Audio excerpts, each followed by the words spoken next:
Welcome back to the Yins Betcha podcast. We are back for another amazing week. We have a lot to get to. Michigan football is back. Vikings. We can talk again about the Steelers. If you listened to last week's show, then you heard my despise and door and every just terrible thing that happened. So we'll get to all that. We know a lot of people didn't because we saw the views. Very low week. Yeah, very low One week. of us shared it. Maybe There's a problem. Yeah, maybe the thumbnail wasn't good. Dave Portnoy's despair. But depression and whatever. But yeah, so we are going to go ahead and get started. We have Michigan up first. A great game. We were both there. Loved every second of it, other than like the first half, maybe first quarter. We should have, really and truly, we should have scored more points. I think we really dominated this team. We should have scored more points just because we left them out there. There was a fourth down play, and just a lot of things maybe we left points out there. But at the end of it all, it was 24-7, right? 24-7? 24-7. Yeah. So, I liked how we played, but, Yeah, we look good. yeah. The pass defense definitely cleaned up from the week early. And again, obviously, two different styles of teams.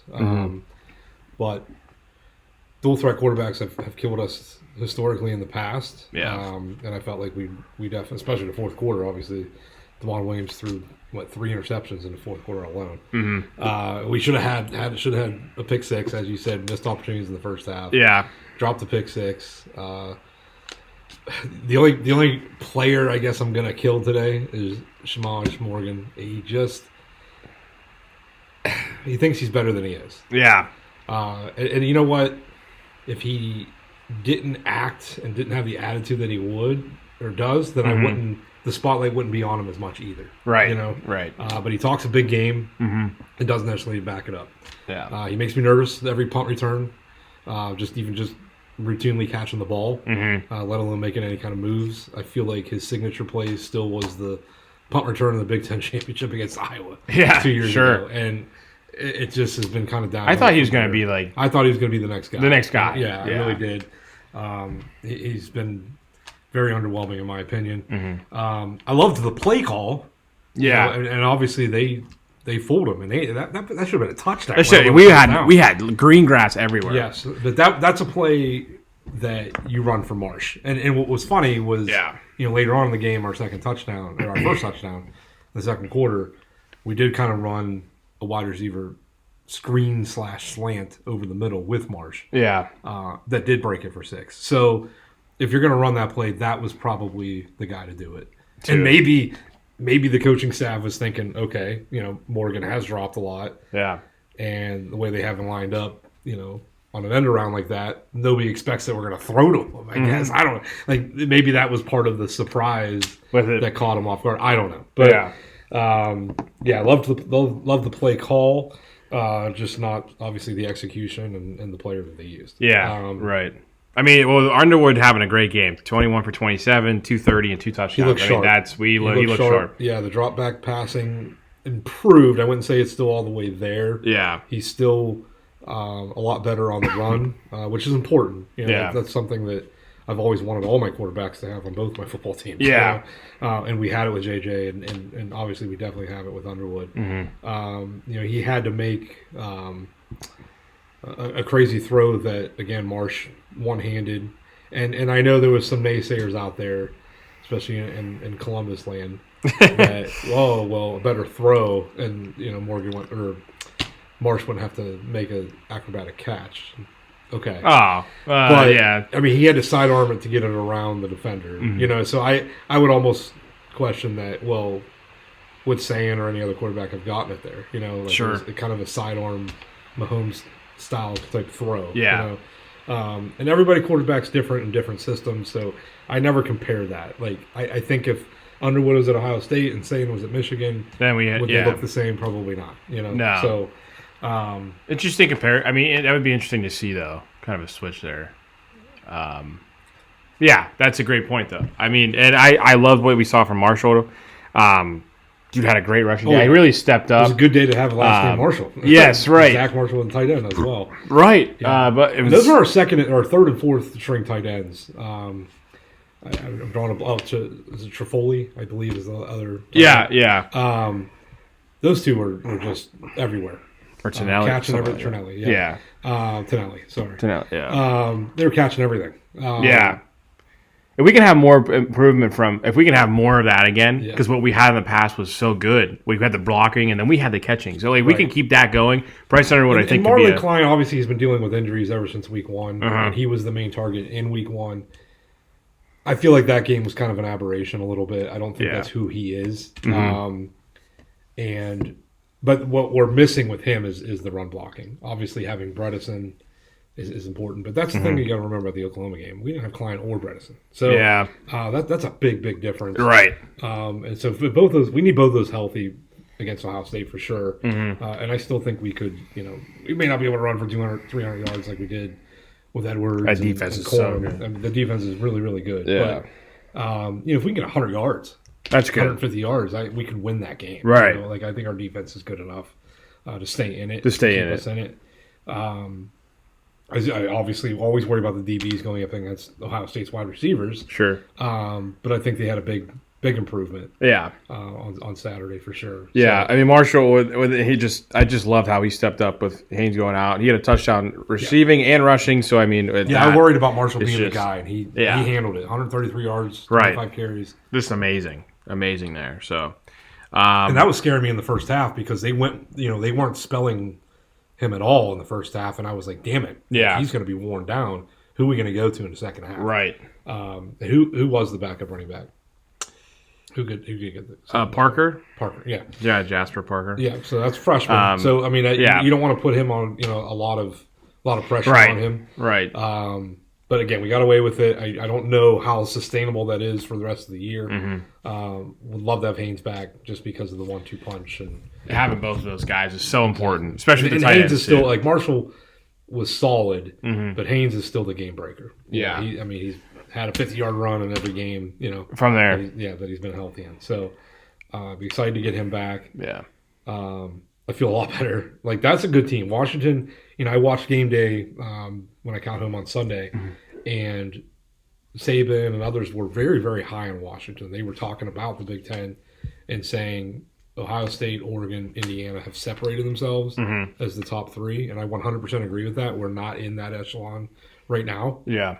But they were kind of high on Washington, thinking they're the next team in that next tier. Yeah. So by us beating them in dominating fashion, in my opinion, sure. I think that puts us. I think we're the fourth best team in the Big Ten. I do. Yeah. Even though we lost to USC, I still feel like if we played them 10 times, we could beat them 7 or 8. Yeah, sure. So I think we're right there. I think we're behind USC is definitely the class of that next tier, right, of Big Ten teams. Yeah, and I feel like with a couple more years behind our belt, like we were talking about it on Saturday, maybe Bryce's junior year, if we can keep him around. And, looking at the you know what I mean. Yeah, looking at the schedule, that's the year we're both circling.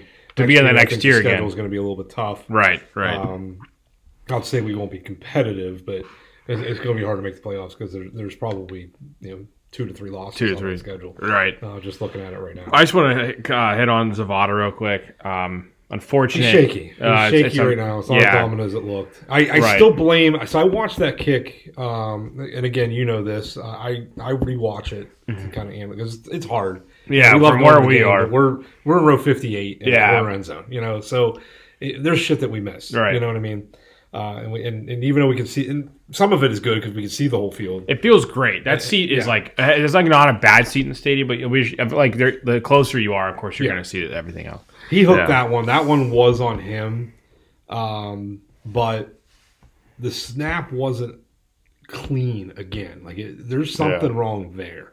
I feel like that's where. Is he like? You think he's like from a year ago? Is he like being like, I can't kick it till it's like set, and then he's like worried about? I'd have to almost go back and look at his kicks last year, right? To see what the difference is. Yeah, but there is something, and that it was a cleaner. This one was on him. There's been a couple that the snaps and the holds were bad. Yeah, and then he was rushed, and so that's hard to blame the kicker there, even though some of them were short ones. Yeah, this was a 48-yarder, so it was a decent size kick.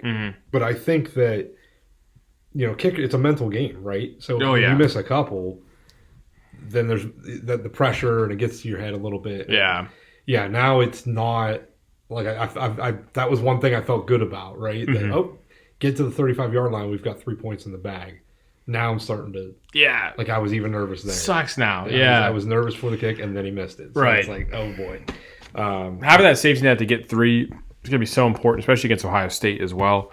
So that's I'm just going to keep watching him. Hopefully, he can come through before then. Yeah. So I'd still take him. I still feel he's got the distance too. I mean, he can do it 55 to 60. Right, right. Great. Anything else on last week's? No, it was a good recap. Loved how we played, like I said, and hopefully we can keep that going. We're back in the rankings too, 25. Yeah. So. I think 23 in the coaches, but yeah. So, all right. Well, let's recap last week's game. Mm-hmm. Starting with Friday, I believe I did put a little disclaimer out again. Go back and listen to last week's before you listen to this one, because again Tyler and I nailed some predictions. Yeah, there was some we bombed on, but I love that's that what we're doing. spread. We're guessing. Yeah, everybody's guessing. Everyone's guessing. Yeah. Watch game day's picks; they're not perfect either. No. But I did. I said, look out, Miami. I believe I wasn't even convinced they would cover. Louisville wins outright. Love those Louisville points. Wins outright. Did not think they could win outright though. Yeah. Did not.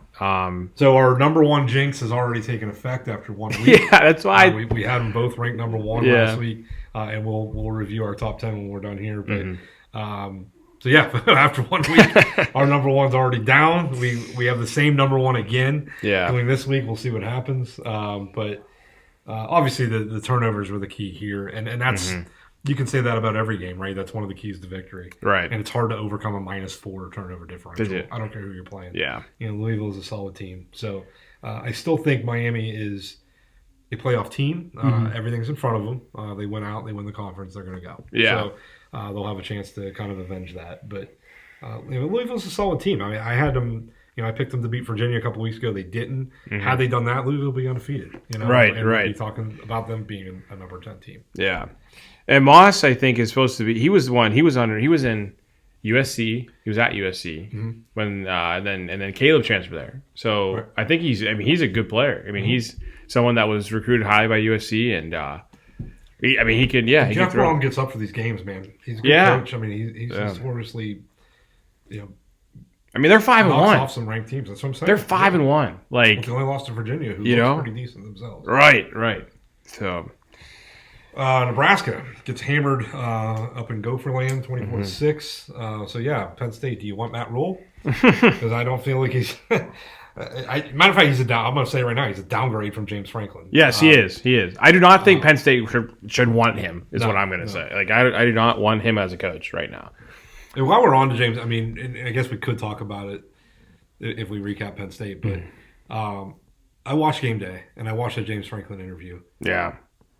Barring him going to somebody I hate like Texas or Ohio State, which I don't feel like those are going to be job openings. Yeah, I'm going to root for him. Like that interview, number one, just going there a week after this happened says a lot about him, about his character.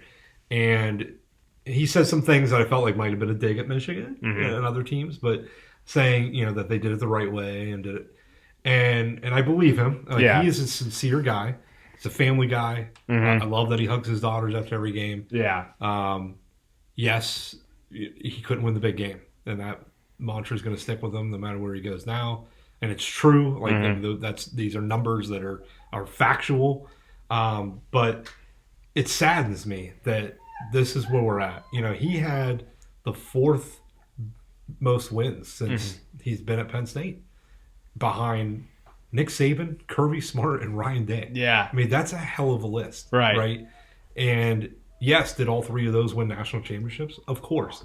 But it's hard to win the national championship. Right. Right. And if that's like, Penn State's only has 2 in their history, and both of them were when they weren't in a conference. Sure. So they've never won in the Big Ten. Right. So it's just a lot of pressure. You know what I mean? And Saban made a good point that I've talked about for weeks on this podcast. Rankings. Get fucking rid of rankings. Because he made a good point that, yes, all the expectations were there. And Saban did question, do you feel like your team collapsed under that pressure? Yeah. And maybe that's an easy out and it's an excuse or whatever. But I can see like that kind of made sense to me. I've never liked him because of where teams end up based on the fact of where they started, right? Yeah. And you had Penn State this high, and now look at them; they have 4 losses, and then you have teams that you gave no respect to that are now in our top 5s, and that's why just wait a month. Like, why is it so hard to wait a month? Right. And then there's no pressure for anybody. There's no these expectations. Yeah. And then you kind of just reset after. Like, I don't get why you have 2 sets of rankings come out, because you have a preseason, then you have. After so long, you have like a legitimate AP poll, and then you have a college football poll. So, like, why don't you just wait for it then? Like, at this point, right? Like, go out there, win your games, and then at the end of it, when they think where you think they are from scores, stats, whatever, they'll rank you in the college football committee. And that's what they're supposed to do. Yep. So, like, I don't know why we go through 3 different ranking systems, like preseason to AP to the coaches. Makes no sense. And, yeah, I completely agree with Saban after hearing that. Is just maybe he did. Maybe he had too much expectation, and the team – I don't know. Because I think he's a great coach. I think he's someone that's going to be able to turn a program around, because he turned Penn State around. Before those years, those were not great. They weren't all great there before James Franklin. And James Franklin made that program usually a top 10 ranked team. So, like, just couldn't beat Ohio State, unfortunately, which the mantra is going to go with him. But I think I see him in the ACC. I see him playing, maybe Virginia. What a quick month it was. Or Tech. They lost to Oregon, but it was a double overtime game. That a play here or there, they easily win that game. Yeah, and it probably doesn't snowball the way it does, and we're not talking about it. Instead we're previewing Penn State, Ohio State, number 1 versus number 2. Right. If they win that Oregon game, it probably changes their entire season. Obviously, his career. And it would have been, would have been up. The upswing would have been there. There wouldn't have been. And yes, those are bad losses. They're bad losses. UCLA, Northwestern. You wouldn't have lost to Northwestern. They fucking lost to Iowa with him gone. So I'm starting to think it's not on him. Right. If it would have went the other way and they would have strung off a couple wins in a row. Yeah. I don't. And they still can salvage their season. Mm-hmm. They're playing Ohio State. They're playing Indiana back to back. I mean, they win those 2 games, then okay. Maybe. It justifies it. But if they get hammered by both of them. And that's the thing. Like, Franklin lost a lot of the games, but he was relatively competitive in a lot of them. Yes. Too. Right. But I mean, he's right. I mean, maybe he didn't do.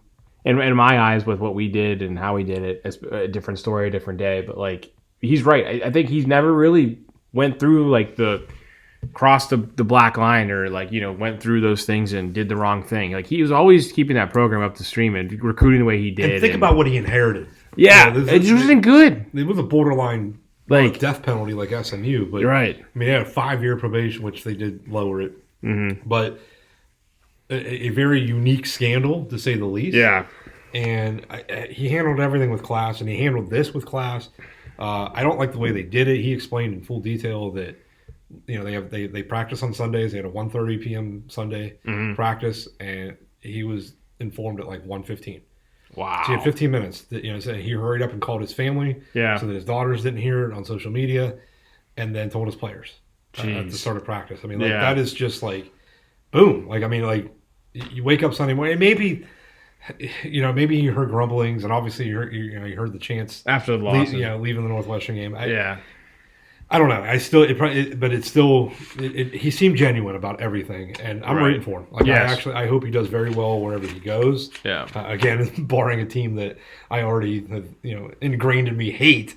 It'd be hard to root for him, but I'd take him. With. And I know we're using Sharon Moore's new bobblehead as our thumbnail. We've already questioned, is he an X's guy? Right. But if I can make that, I would take James Franklin. Like, I would. That's a really interesting scenario. I wonder how that would go. Like, yeah, I mean, I don't think we're going to be in the running for it. Like, he's going to get a job way before. He's going to get a job soon. But just to think on it, though, is interesting. Like, I wonder what he would do, how he run an offense and defense, and who he would bring in. Yeah. And he pretty much made it apparent that he's ready for the next challenge already. Man. Now, he may not get it halfway through this season. Yeah. It'll probably something in the offseason, but he will not be unemployed for very long. Yeah. I could see him. He will be good. I mean, I think he was out there going, we're going to win a national championship somewhere else. Like, that's the goal. But he didn't he wants to win. Goal. He basically was like, I'm going to win a national championship. Right. And I kind of believed him. Like, now, to me, it still depends on where you go. Yeah, right. But I believed him. And I would almost say if he goes to a Power 4 school, he'll be in the playoffs. Oh, yeah. Within a couple years. I see him going to the 100%. ACC. I don't know. Maybe you never know what's going to happen in Clemson with Dabo, or I could see him going to, I don't know. He's going to get a decent job. Virginia Tech. He's going to get a decent job. Yeah, right. He's going to have a good job. And with the people that I think with people backing him to pay for players, so that's a cool thing too. So. All right, so quick. Chapel Bill almost got a win. They fumbled the 1-yard line. There's my whole why do you lose possession? Yes. That Friday slate was great. It was a Friday, great Friday games. Yeah, it really was. Even the baseball was good. Right on Friday night. Shout out to Hooters for serving us and watching those games on Friday night. So let's go to Saturday, and we'll start with our picks, which I can't remember where I had it written down. Sorry. Got to get my Tony Kornheiser notepad here. All right, so I had Indiana minus 27.5. And let me go on a rant for Coach Jonathan Smith at Michigan State. I hope we beat you fuckers by 50 points on Saturday night. That was such a bad beat, man. 38-10. Yeah. I'm covering. 30 seconds to go. 4th down. You're down 4 touchdowns. He kicks a fucking field goal. And this is the problem with betting, right? Like the coaches know, people know. He also, you said the over.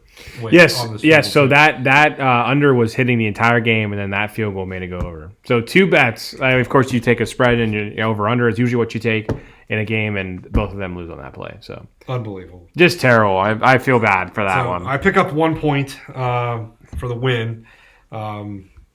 Just sucks losing the cover that way, but that's the way it goes. Mm-hmm. As I predicted last week, I had 3 upsets that I was looking at. I went with the one that didn't happen. Syracuse plus 10.5.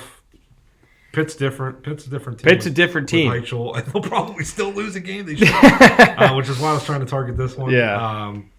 And maybe they already did this year, but now they have a new quarterback. They'll probably lose to somebody else. So, let's take a quick break. There's something going on out in my living room. Of course. Yeah, we're going. All right. So Syracuse, I lost. I get nothing there. Big fat 0. Yeah. You went with South Florida minus 21.5. Come on. I know I can't remember the final score against Florida Atlantic. But I know they covered. So were they at home or on the road? I'm sorry. They were at home. And it was 48-13. Okay. Yeah. So you picked up 3 points there. Mm-hmm. And then Wazoo, you were just hoping for a little backdoor cover action. Yeah. They were leading that entire game. Probably should have won. Should have had it away. Would have had all the points. You would have had everything. Yeah. So, but you did get 3 points for the cover. They're starting to play really good. I mean, that's a team that is 3-4, but I'm glad they were able to help me win that too. So you extended your lead on Saturday. We'll talk about Sunday when we get to the NFL recap. But you did beat me 6-1 on the college weekend. Georgia Tech. So I did not tell you or Rudder before kickoff when we were at the tailgate. I went ahead and did a $100 bet with Michigan laying the points, and which I've done now just 3 times, and they are 3-0 against the spread. So I just got to be strategic about when I do it. But then I also threw on Georgia Tech money line. I was nervous as shit because it was one of those, like we talked about with Texas, Oklahoma. Yeah. Oh, this line stinks. Right. Why is it was Duke 1.5? favored? I don't get it. But the more I dug into it, it was they were buying into the fact that ever since Duke's opening loss, they were hammering people and they were looking good. Okay. I got Georgia Tech ranked high already. I had them in my top 10. They've moved up. Yeah. With this win, again on the road. So right before we walked in to the big house, I laid $100 on Michigan and Georgia Tech money line, and I hit it for $407. So I'm pumped. Again, that's so sorry cool. I didn't get to give that out there, but I know I picked both, on our podcast. Yes, that's awesome. If you listen to us, then you can make some money. So right, that was such a good play. Yes, such a good play. Good play. Vanderbilt. I was wrong on this one. I thought LSU. I had LSU as a playoff team. I don't think might be for real. Yeah, man. I've got them ranked pretty high now because of it. That's an impressive win to me. And like their first week, they played Clemson.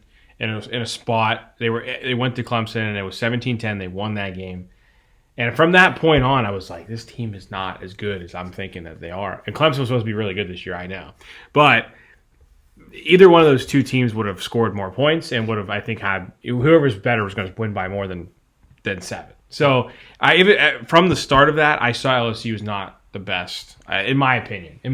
Yeah. But great win for their Vandy. offense has been suspect all year. Yes, right. And now their defense got exposed a little bit. So yeah, I not as high on LSU as I was, and I almost feel like some of the other teams are rising back up to the top. Yeah, Alabama, our usual suspects, but Vanderbilt is a pleasant surprise, and they have it all out in front of them. Yeah, and Brian Kelly's press conferences just keep getting better. He might be the next guy. He might be. All these firings that happen every week. That's what I'm saying. Franklin, it's crazy. It's crazy, and I would have thought that this would have happened with the 4-team playoffs, but the playoffs being expanded, almost it's hurting more because now, these administrations are expecting them. It should be easier to get into the playoffs. Right. You should be in it. If you're it's still hard. Yes, exactly. Right. So in that sense, I don't get it. I don't know why. It's just a new game, man, with the NIL. Like it's right. You got to spend money. Like this is almost turning into baseball. Yeah. The more money you spend, the better chances you're going to have. Man. Oklahoma hammered South Carolina 26-7. Mm-hmm. Man, I was high on South Carolina at the beginning of the year. Didn't have them in the playoffs, but they've been disappointing to say the least. Yeah. YSU, I picked them. You couldn't do it. You didn't have the guts. Bo Brungard, I'm 528 yards of total offense. Yeah, we got. I mean, he's big win he should be a Heisman. He should be a Heisman candidate after that game. That's where I am with it. Okay. But no, that's a great win. Really great win. I think they were ranked 7. We were ranked 10th. I think going into that game. It was 9 and 20 something. Oh, and 20 something. It was, yeah. Oh, okay. So maybe that was a week before that then. Yeah. But it was a good win. Good win. Anyways, we're not the best team still, but that was a hell of a performance. It's a tough conference, man. It is. When you have when you have teams that, like, at least in North Dakota State and South Dakota State sometimes, those two teams can sometimes be in the FBS somewhere. Yeah. I mean, they always, recruiting well, and they have the teams to win it. So it's hard to play in that conference in general. So, well, since we're talking about alma maters, big quick shout out to Slippery Rock. Yeah. Finally got back on their winning ways after a 2-game losing streak. Beat their rival IUP 20-10 or 30-20. 30-27. Sorry, against Kurt Signetti's old Crimson Hawks there. So big rivalry and for Slippery Rock. Yeah. We talked about Indiana, Michigan State. How about Clemson? Man, Clemson loses at home to SMU. They're now 3-4. They just Same record as Penn State. And this is the thing. I mean, Dabo's not. He said he's not doing NIL. He's recruiting like he thinks the old ways are going to work, and here we are, 3-4. Yeah. So yeah. Georgia, Ole Miss. Listen to this game on the way home from. Michigan. What a game! Yeah, it was a game. I mean, they just took over in the fourth quarter. Yes, yeah. Ole Miss was scoring on every possession until the fourth, and then they didn't even get a first down. Right. In the fourth quarter. So Georgia just takes control, outscores them 17-0 in the final frame. Yeah. They just couldn't stop them on the run game. They shout out Kirby Smart for for shutting up Lane Kiffin a little bit. So, that was good. And now Lane's running his mouth. We'll talk about that in the preview. Yeah, sure. Because I do got some things to say about that. Ohio State, I think they tried. They tried not to blow them out. I mean, it was 17-0 quickly. Yes. In the first quarter. I still convinced that it feels like they were kind of slowing up. He could have beat them up by 50 or 60. Right. I think he was trying not to cover the spread. But it was almost just impossible. Wisconsin's that bad. Yeah. Ohio State, yes, is that good, but I mean, Wisconsin got shut out the week before at home by Iowa. So they're just bad. Yeah. They're bad. So that score could have been a lot worse. I can't believe they're not firing Fickle yet. I mean, I can't. And then I just saw today, and again, just for those out there listening, we're recording on Tuesday because obviously I'm flying to LA and we got our Vegas trip this weekend. So when we go to do some picks, please bear with us. Please, the lines might move tremendously, but we're going to go with whatever it is today. But as of today, they're standing behind him. So it does not sound like it's going to happen this year. Wow. And they also have a $21 million buyout if they're going to let him win. Yeah, see, that's the thing, man. That's the thing. The what was their record last year? Do you remember at all? Was it okay under him? And then they started out 2-0 here, so they just lost 5 in a row. So right. They're just not any good. They got no offense. Yeah. No offense at all. Maybe NIL could. I don't know who wants to go play there right now, but maybe they can get people. Boise might be back a little bit. They blew out UNLV 56-31. So that probably eliminates UNLV from having a shot. Yeah. an outside chance of maybe sneaking in as the non-Power 5 school. Arizona State upsets Texas Tech. That was a good game too. Very high on Texas Tech. Yeah. They took too long to get going in that game. For sure. Late surge where they did take the lead but gave it back up at the end. It's a big win for Dillingham. I still think if we're talking big candidates, he might be one to look out for the Penn State. Yes, sure. In my opinion. And I think he could do that. He's done great in Tempe. So I think he'd, with more resources could even be even better. So your Memphis Tigers, that was your non-power. Tough. Man, UAB, what a great win after, again, firing their coach. Dilfer. Yes. Chris Morton's son takes over on an interim basis and comes right out. 23.5-point underdogs at home. Just they win the game outright. Insane. So that's one of those ones, man. A new coach gives them the jump start. I loved them going into that game, too. Loved them. And it's just a tough one to pick. Gonna have to pick a new power. I still think they could be. They play South Florida in 2 weeks. I think if they can win that game. Yeah, that game still could come down to everything. Yeah. I just think a UAB loss is going to hurt. Memphis might win the conference, but I don't think they're going to end up being the highest ranked. Yeah. Non-Power 5. Florida ekes out a win against Mississippi State with a late interception when the Bulldogs were driving.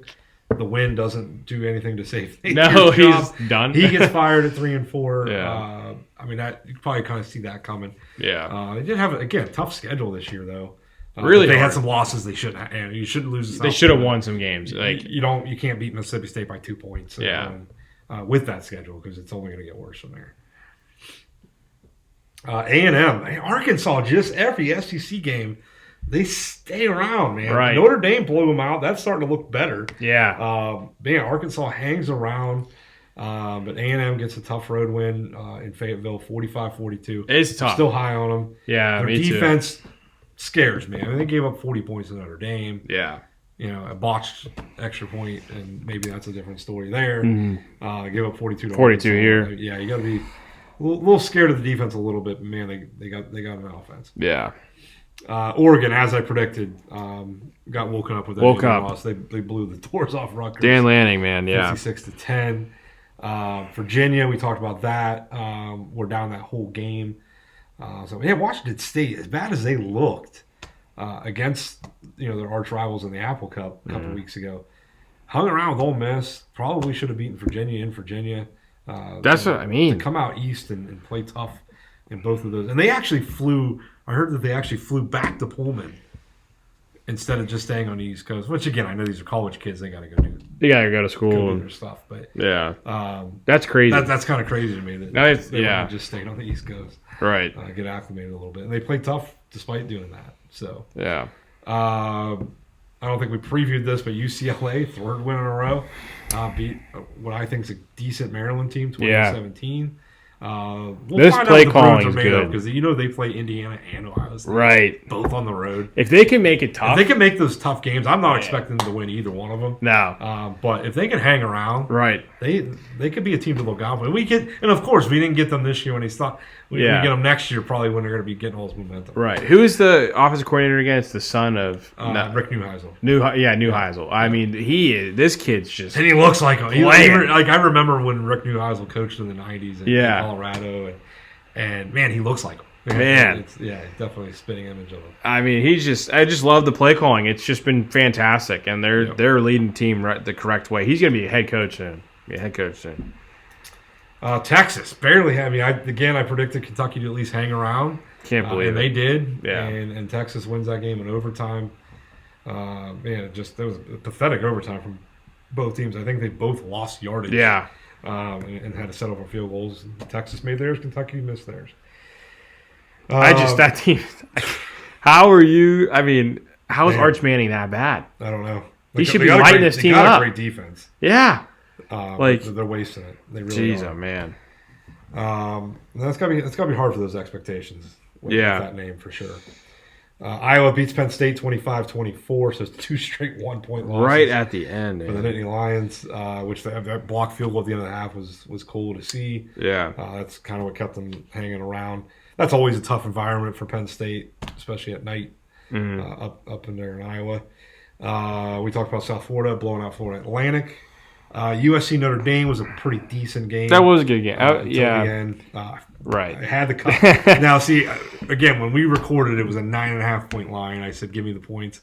It closed at 10.5. So they did technically still cover. Right. And I would have definitely taken that extra point had you given it to me. So, again, that's what makes it tough about recording on off days. But that was it. That was the last test for Notre Dame. Little sneak peek, I don't have them in my top 10 yet. They're just on the outside looking in, though. They're right there. I would count them as other receiving votes, I guess. They're probably about 12, 13-ish in my book. But they're probably going to keep winning, and I think they're going to end up in the playoffs. Yeah. With some of the teams that are falling off a little bit, I actually think they'll end up back in there. I think as they should, too, honestly. Yeah. I mean, the teams they lost to now and the way they did, you're right. Alabama blows out Tennessee 37-20. They look good. This team is good, man. Good. They're good. I'm high on them now. I thought that was going to be a closer game than it turned out to be. Yeah. For sure. Missouri beats Auburn in overtime 23-17. Auburn is scrappy at home. I said it last week. Yep. This team is hard to play at home. Do not let this fool you. Missouri's good. Really Missouri good. is good. Yeah. I think Hugh Freeze is probably in trouble, though. He's a guy dark cloud seems to follow him everywhere he goes anyway, and now you couple that with some losses, it's probably not looking good for his future there. Yeah. The Holy War, I had BYU, and a lot of people were high on Utah. I like BYU a lot.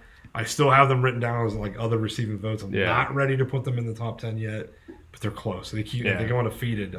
This was a great Jersey game. It was really blue versus I love that red. red. I love that. Like, yes, that was awesome. So that was really cool. I'm high on BYU, man. This team is they proved it that game too. Yep. I know they were at home, but that was a tough one anyway. So that's a really good win. It's good to see the blue finally beating the red. Right. Sure. Cincinnati blows out Oklahoma State 49-17. It might be Cincinnati. BYU right now is like the best teams in the Big 12. I feel, and Texas Tech now only has one loss. It's going to be an interesting way to see the way that the Big 12 ends. So yeah. And the last one I want to mention, and again, I believe we previewed it.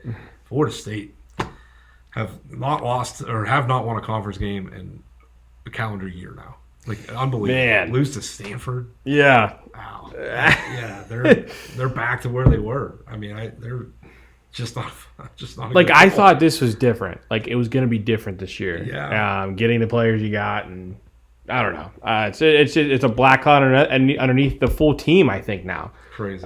You just don't have what you had when Jameis Winston was there, and ever since then, it's just been downhill. So.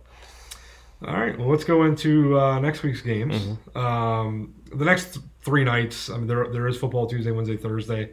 Nothing to write home about. Nothing crazy from a non-conference or from a college football perspective. If it was Max, we would be talking about it. Sure. I guess Friday you got 7:30. You got Cal, Virginia Tech.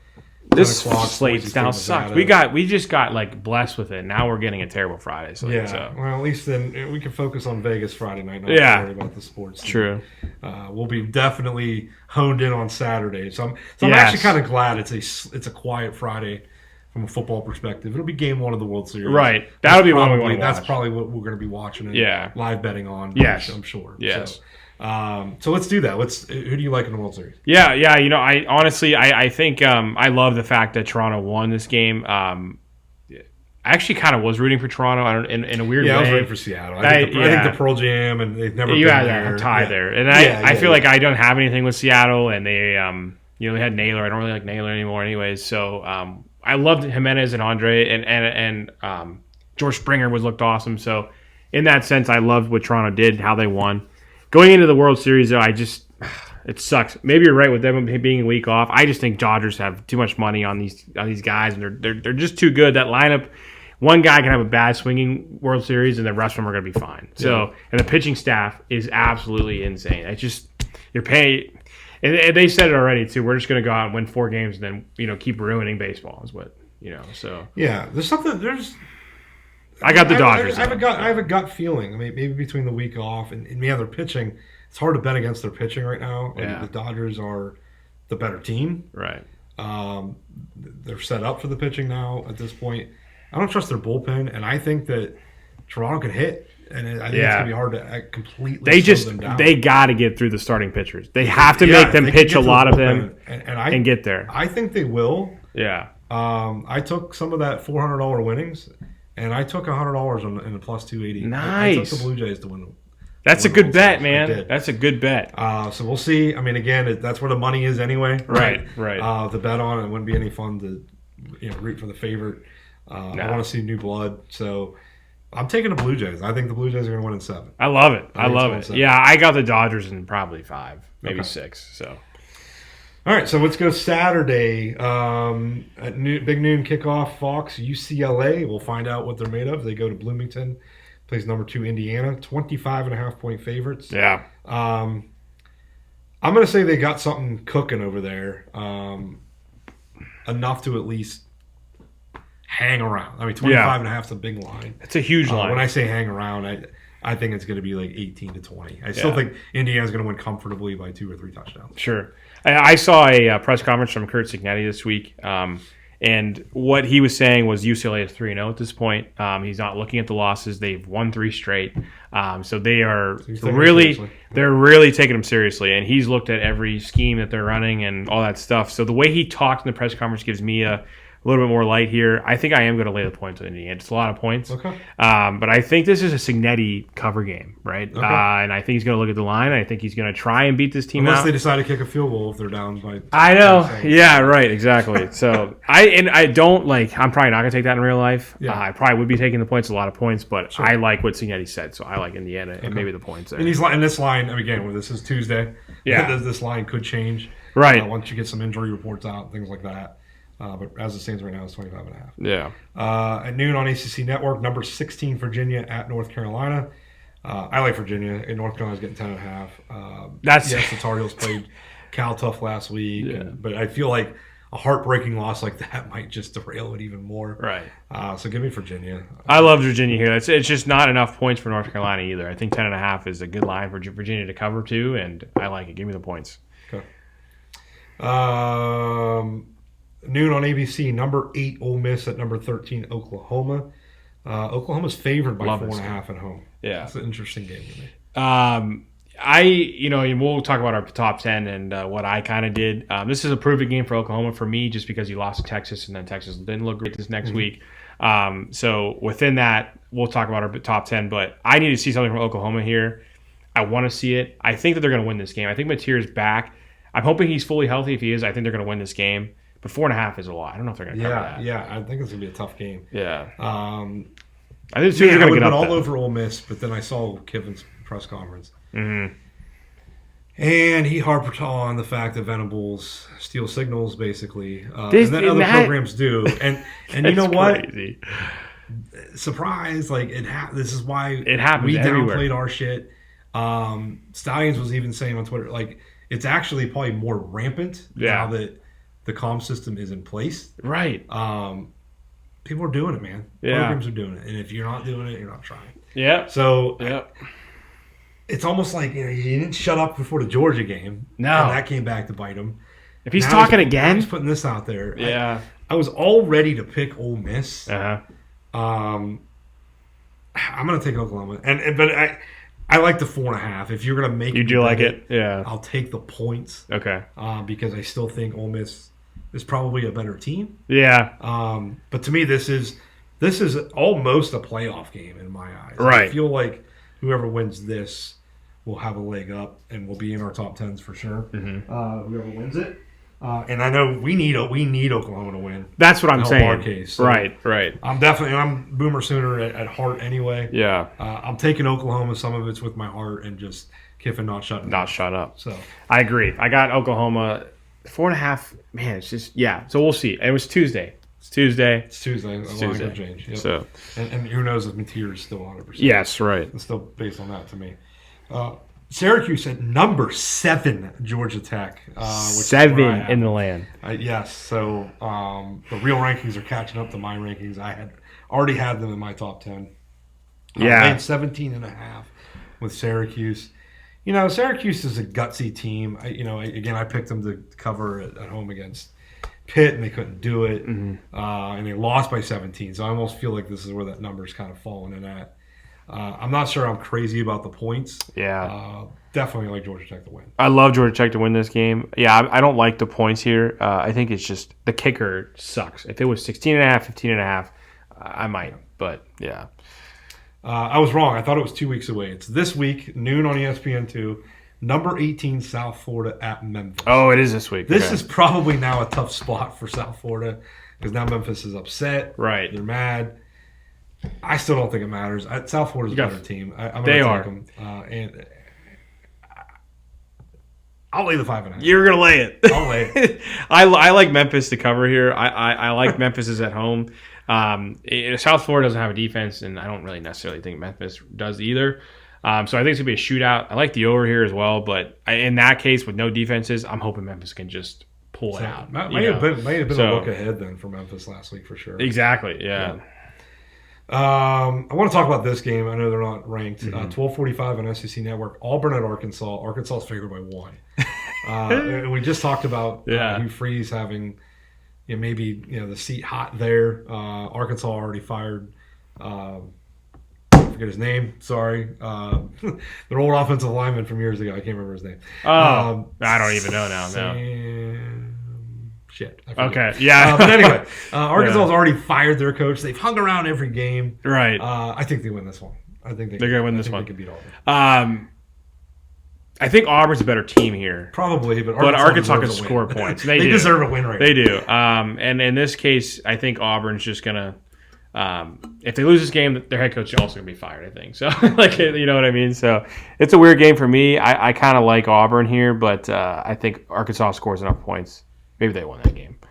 By the way, that was the exception of that one being a 12:45 kick. All the other games we've talked about so far are all at noon. So we have some great games at noon. Yes. Which will be 9 a.m. our time. We'll already be at Stadium Swim. Oh, it's going to be great. We got some great games to come right out to. As soon as we I even think we have as soon as we get in the pool. Is it going to be warm enough for the pool, Ben? Yeah, it's going to be 78 or something. Lows are like in the 50s. It's I'm like, Jesus, I'm going to be in the pool. It's low, yeah. I may be waiting until 9 or 10 to get in. Sure. 2 o'clock, ESPN Plus, Murray State at YSU. There's no line, but Murray State's 0-7. This is a game that Bo Brungard's going to go off. YSU is going to blow them out. Do you have a line? There's no line. Okay, yeah, no. YSU wins this game. Keep the momentum going here. If they lose, I am so done with this team. Fire Phillips. Yeah, Doug Phillips gone, and James Franklin hired. I'm on that still. Oh man, he'll win a national championship. If he wants to win a national championship, he'll come here to FCC. There you go. Go to FCS. Yeah. Dude, I would love that because I want to root for James Franklin. I'd love to see him land somewhere like that. Right. Absolutely. All right, so go to the 3:30 slate. Big Ten Network, number 23, Illinois at Washington. I don't believe in Illinois anymore. Washington is at home, favored by 4.5. Even though we look good against them, we made them look bad, especially in the second half. I think they're a good team. I think they beat Illinois at home. Yes, I agree here. I like this game, especially against Illinois, which they're still ranked. Crazy. 23, yeah. But I like them here. Washington is good enough team to beat this team by 5, so I like it. 3:30 ABC, number 4, Alabama at South Carolina. Bama's favored by 12.5. Give me all the points. Yeah, all of them. Give them up. I love Bama there. Ty Simpson, man, I love him, and he just keeps going. So yeah, I love all the points. 3:30 on Fox, number 11 BYU at my preseason Big 12 pick, Iowa State. Yeah, and Iowa State is favored by 2.5. This is another one that maybe it stinks Scary. A little bit. I'm high on BYU. I'm going to revert back to what I said at the very beginning of the year, that Iowa State was the best team in the Big 12. I like that they're favored here. I think Iowa State wins the game. Yeah, this is such a trap game, and I think that you just take you lay the points and you go. Like, you just take the 3.5, minus 3.5, give it to Iowa State. I think they're going to win this game. I don't think BYU covers either, which sucks for them. Yeah, like Iowa State. 3:30 ESPN, number 15 Missouri at number 10 Vanderbilt. What a great game. This is another, almost like Ole Miss Oklahoma. I feel like the losers eliminated. Sure. Winner doesn't necessarily mean they're in. It just you get to the next week. Yeah, like that's what the SEC seems to be about right now. This is going to be another tough one. Vanderbilt comes off a huge emotional win against LSU. They got to be careful here. They got to be careful. This could be a letdown. I've got Vanderbilt Again, I'm going to lay. I got them ranked in my top 10. Me too. I think Missouri wins this game. No, I do. I'm gonna pick against them for the second straight week. Yeah, I like. Wrong. I want to root for Vanderbilt. Yeah. I don't know. There's something that just. I don't know. I think the win last week was really good. I think that the momentum walks in, and they're at home. All the fans are going to be there. Give me Vandy, man. Okay. I love him. I love him here in the spot. Yeah. That's what makes it interesting. Yeah. For sure.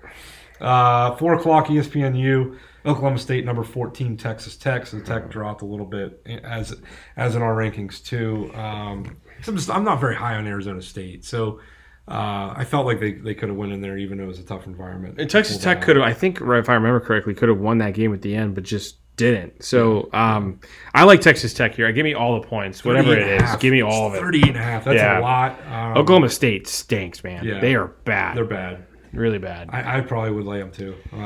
Not good enough. Not good enough for me to bet it. Yeah. 4:15 SEC Network number 22 Texas at Mississippi State. Yeah. Bulldogs are getting a touchdown. Again, we talked about they've played some teams tough. Probably should have beat Florida last week. I love this game. I kind of do too. I love this game. It's so Mississippi State. At least give me the points. I don't know if I'm ready to say they can upset them, but they might. Dude, the cowbells are going to ring so hard. Give me Mississippi State. Give me the points and the win. Okay. Give me it all. Now, this is starting to sound like it might be, man. This might be your upset of the week. It really might be. 7 o'clock ESPN, Stanford at number 9, Miami. Miami's favored by 30.5. I think they need to make a statement. I feel like they're almost in the same boat as Oregon. Yeah. I think they steamroll Stanford. Right. Stanford's not good. Give me all the points, whatever it is on Saturday at that point. 30.5. Yeah. 7 o'clock FS1, Wisconsin at number 6, Oregon. 33.5 line for Oregon. I'm going to be on Saturday. We're going to be in Stadium Swim, and I'm going to be taking all these paper slips and having these high-ass numbers. Like, I'm going to be laying all these points. It's crazy. It's insane. I know. They're giving me this Saturday to do it. Give me Oregon. They're blowing them out. I love every game right now. It's not good. Not good. We're definitely waiting until Saturday morning to bet. Oh, yeah. I'm not taking a darn thing until Saturday. Right. So 7:30 ACC Network, Boston College at number 19, Louisville. Louisville favored by 25.5. And they're giving them 19th rank in the nation. That's really cool. They're up to 19 now. Yeah. I think, Bill O'Brien is prideful enough. I think he's going to keep the score closer. Yeah. 25.5. I'll take the points. Louisville wins. I just can't believe, like last year into this year, I thought this Boston College team was going to be better with Bill O'Brien at the helm. But yeah, I kind of agree with you. Give me Louisville to win, but Boston College covers 25.5, I think. 7:30 ABC, number 3, Texas A&M at number 20, LSU. Good game. It is. Good game. This is scary part for A&M. LSU almost kind of needs the win. Yeah. This is so scary for A&M, man. Yes. I think they can lose this game. I think they're going to have a loss at some point in the year too, because of the way they're playing, and I think it's here. Honestly, I kind of like A&M. I'm with you. Yeah. Rooting. Or I'm sorry, LSU. Sorry. Yeah, my heart's with A&M. Yeah. And again, I got them ranked very high. Got them where the country has them at 3. I'll pick LSU. I mean, they're underdogs at home 2.5. I'll take them. Yeah. It was almost like my last effort for LSU, though. Right. They kind of need this or they're out, Right. I mean, so. 7:30 NBC, Paul Bunyan Trophy on the line. Number 25, Michigan goes to East Lansing, plays Michigan State. Little brother. This opened up at 13.5. I noticed it is up to 14.5 today. Okay. I think we're gonna blow them out. Yeah, I do too. I think we. I love if it's 14 or 13 or in the teens right there. I I'm think taking 17 to 20 is where I'm. Yeah. On line, 30 like a 34 to 17 kind of game. Yeah. I love it. I love this spread. If it's at 14.5, love it. Just don't go up to like 19 or something. I don't like that. Yeah. So if Haynes plays, how much do you think it's going to swing? Another field goal. So 17.5. Yeah. See, that's a. I don't know if I take it there. Maybe I do. Again, we've got a couple days for to actually bet on it. So. Yeah. I'm betting on something there, especially on the almost this week, I would say, listen to us, but then use caution based on what we said on how the line moves. Right. 7:45 SEC Network, number 17, Tennessee at Kentucky. I mentioned I like Kentucky sometimes at home. Mark Stoops keeps it close. He kept it close with Texas. Maybe should have won that game. This is one. This is a big rival, but Tennessee got embarrassed a little bit by Alabama. I actually think Tennessee's going to cover this one. Yeah, I do too. Tennessee's a good team still. They got embarrassed by Alabama, like you said. I think they're going to be up for this game. They're going to be bad. I don't know if they covered. That's a lot of points right now on a Tuesday at 9.5. Interesting line. I don't know yet. I like Tennessee to win that game. Yeah. 8 o'clock ESPN2, Houston at number 24, Arizona State. Man, I feel like the AP just couldn't wait to rank Arizona State again. Right. So they got their chance with their win. I'll take them, but not to cover 7.5. Yeah, Houston's going to keep this close. I like Arizona State here just because they're at home as well. If this was flipped and they were away, I think I would take Houston, to be honest with you. But 7.5 is too many points. Yeah. There's only one game in the 10 o'clock window. The only game that's after 8 o'clock even. So I kind of feel like I'm going to end up betting this. So I want to talk about it. Yeah. Since we'll be out in Vegas and it'll only be 7 o'clock there. 7:15. So, and we'll be just ending the Michigan State game. Yeah. Colorado at Utah. Utah's favored by 13.5. I think the Buffs are turning a corner. So I'll take the points. I think they can keep this close, if not win it. Okay. Yeah. I mean, with their win against Iowa State, I almost want to pack my hat now that I know it's the only game at that time. Yeah, it's a good pack one to my have. Hat and where the Buffs at. Right. I want to pick Buff. I want to pick the Colorado. I want to pick Buffs too, but I like Utah here. Maybe they don't cover. I know that's a game. It's like I said, it's kind of by itself. I'm gonna end up betting that game by itself. Right. Take the points and see what happens. Yeah. All right, so let's take a quick break and then we'll do the NFL. Do you want to do picks now, or do you want? Oh wait? yeah, I'm sorry. Okay, that's right. Or do you want to take a break and come up with them and come back on? Yeah, that's good. Let's do that. All right, we'll be back. Okay, we are back for our picks and our new top 10 of the week. We have a lot of changes to the top 10, and we'll do our picks first. Sure. I'm going Alabama minus 12.5. It's a great pick. South Carolina. Yeah, I know you wanted it. yeah. It's a great pick. I have to go first because he picked his upset first. So yeah. And then I'm going Colorado. We talked about that being the standalone game at 10 o'clock at night. Plus 13.5. I think they can get a win out of this. It'll be on the road, so I need to catch up. So I'm trying to maximize my points. Sure. My backup pick was NC State. So I'll say that on the record. Because that's probably the one that's going to hit since I didn't actually take it. So take NC State plus 6.5. Yeah. Pitt. That's our little. That's what you need to start listening for. Man, it's the ones that we talk about. Yeah. But don't have the fucking balls to say it. So go ahead. What's yours? Yeah. So I have for my favorite of the week, which I have Oregon minus 33.5. I like this line a lot. The only thing I'm worried about, of course, is it being 33 right now. If it goes up by Saturday, I don't know if I would take it. If it goes down, definitely take it. 33.5 is a lot, but I think they can do 34. Ohio State just beat them by 34. I think Oregon can do it as well. So I don't think Dan Lane's going to be short on the points. That's why I just want to put that out there. So that's why I'm taking it. And then I also, for my upset, or my underdog, is Mississippi State plus 6.5. I liked it a lot. I almost didn't take it before this coming in because I loved it too much. I love it here, so I'm going to do it. And my line's at 7, so I am giving him the half. Yeah, that's right. Yeah. His almost was West Virginia plus 15.5. So that one might probably. I kind of like that still. So home against TCU. You may need to take that too. Yeah. West Virginia is not good this year, but put the Wolfpack and the Mountaineers on a two-leg. You probably hit something. You might hit something. So let's go quickly. We've analyzed these teams as we've done our picks. So let's just go through. We'll go from 10 to 1 again. We're identical here. Both of our number 10s are Ole Miss. Yeah. And again, I feel like Oklahoma wins this game, we probably slide them. That's what I'm saying. So unfortunately, slide them in. Unfortunately, with Georgia Tech winning last week, they are represented as a good team, and Oregon moved up for me as well. So I just kind of had to put Oklahoma on the back burner, especially the Texas loss didn't help them there. But I had to put Ole Miss there. So yep. Number 9, I got Miami. You've got Vanderbilt. Yeah. Which, if we sneak ahead to number 8, that's sure. I have them at 8. You have them at 9. So, right. That's where we flipped them off. So I got 8 Vanderbilt, 9 Miami. You're going 8 Miami, 9 Vanderbilt. Yeah. Our number 7 is right along with the AP poll, Georgia Tech. Team deserves it. They deserve it. They do. My number 6 is Georgia, and you're going with Oregon. Yeah. I did not have Georgia in my top 10. Obviously, beating Ole Miss got them back in it. Yeah. And I said it last week. This was my flip flop week with Georgia and Ole Miss, and I just put Georgia ahead and then had to drop Ole Miss. But definitely a good win there for sure. My number 5 is Oregon, so they did move up one from last week for me. And your number 5 is Georgia. Yeah. We both we're now the same here, going from 4 to 1. Number 4, we both have Alabama. So now I moved them up from 7 to 4. Yeah.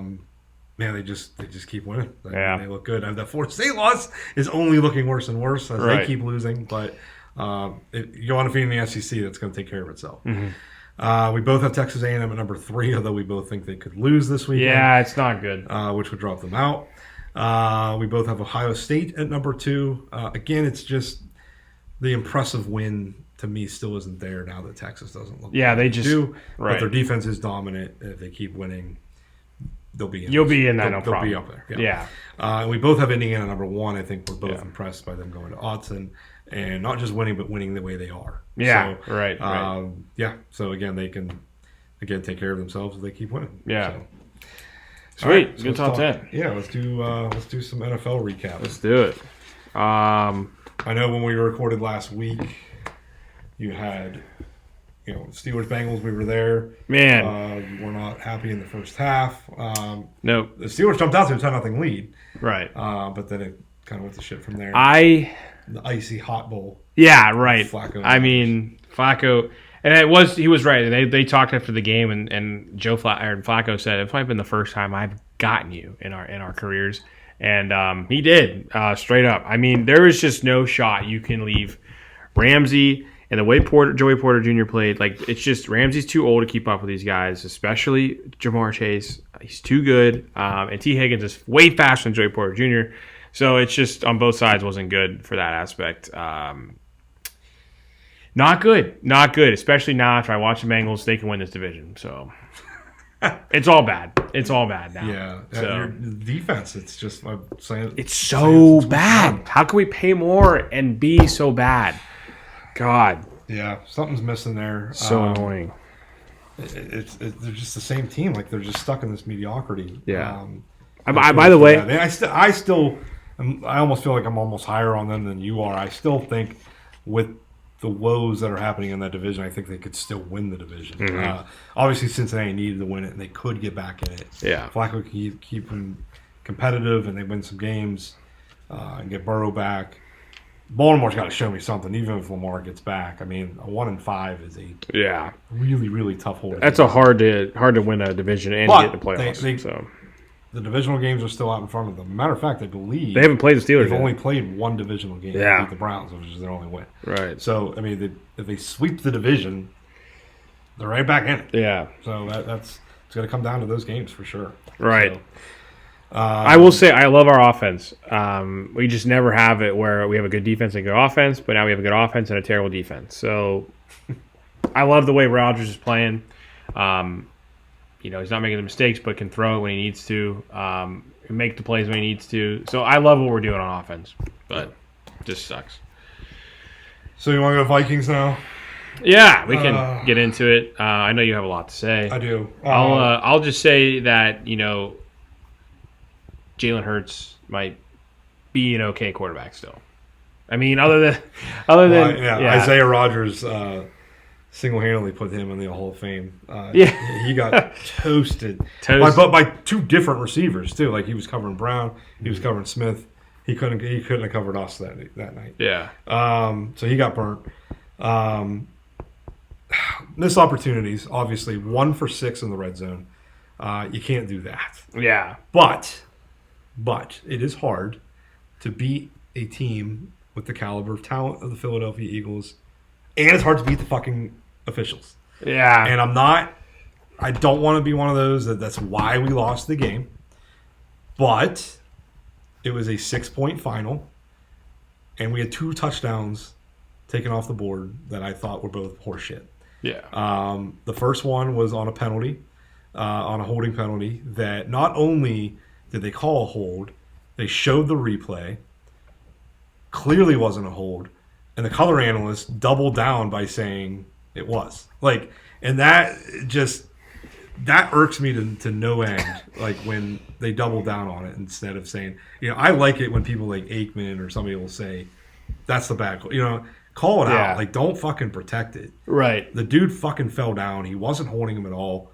I don't understand what they saw. This was on a 4th down play, so they end up having to kick a field goal. Mm-hmm. There's a 4-point swing. Yeah. Then on basically essentially the last drive of the game, Hawkinson catches one in the end zone. He has his hands under it. That's a catch in my opinion. It was a Jesse James situation. Yeah. I get tired of the subjectiveness of it. Some games it's a catch, some games it's not. It tends to be whatever team's got the most eyeballs, and it's competitive. Like when you win a Super Bowl, you get calls for a decade. It's the way it goes. I've never got to experience it because my team's never won a world championship. Yeah. So it's frustrating at times. I feel like the NFL is becoming the WWE between the head scratching calls, the effort. There's been a lot of effort from players. We talked about Chris Jones a couple weeks ago. Yeah. It just makes me wonder if this shit is fixed or rigged or the effort's not. It's why I don't like the NBA. Yeah. Like the NBA gets considered, gets in trouble for this stuff all the time. Right. The effort's not there. They don't want to play defense. The whole 9 yards, which is why I don't like watching it. It's why I like watching college basketball. I'm becoming that way with football. Like I used to love the NFL. I have more passion for the Vikings. Mm-hmm. But actually watching the sport, and I'm not just talking about Viking games.